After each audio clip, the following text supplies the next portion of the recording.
मैं तो संस्कारी आदमी हूँ सुबह के 9 बजे से शाम के 9 बजे तक।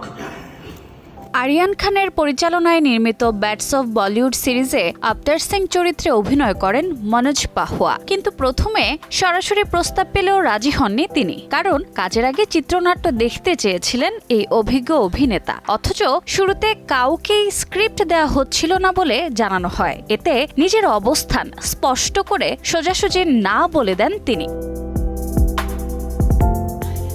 মনোজ পাহুয়া বলেন, দিল্লি থেকে উঠে আসা একজন অভিনেতা হিসেবে নিজের কাজ নিয়ে তিনি আপোষহীন। তিনি মনে করেছিলেন আরিয়ান হয়তো নিজের জায়গায় বড়, কিন্তু তিনিও কম নন। শাহরুখ খানের সঙ্গে আগে কাজ করলেও ব্যক্তিগত সম্পর্ক তেমন ছিল না, তাই কেবল নাম দেখে কাজ করতে রাজি হননি। স্ক্রিপ্ট না পেয়ে প্রথমে আগ্রহ হারান তিনি। এক সপ্তাহ পর পরিস্থিতি বদলায়। প্রযোজনা টিম থেকে 4টি চিত্রনাট্য পাঠানো হয় তার কাছে। গল্পগুলো পড়ে চরিত্রের গভীরতা ও নির্মাণ শৈলী ভালো লাগে মনোজের। পরে টিমের সঙ্গে বৈঠকেও সন্তুষ্ট হন তিনি। তখনই সিদ্ধান্ত নেন এই সিরিজে অভিনয় করবেন।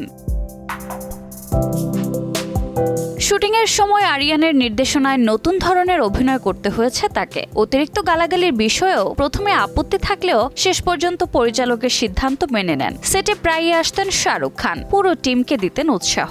এমনকি একসঙ্গে মান্নাতে খাওয়ার আমন্ত্রণও পেয়েছিলেন মনোজ পাহুয়া, যা তার কাছে ছিল বিশেষ অভিজ্ঞতা। রোজা চৌধুরী, সময় সংবাদ।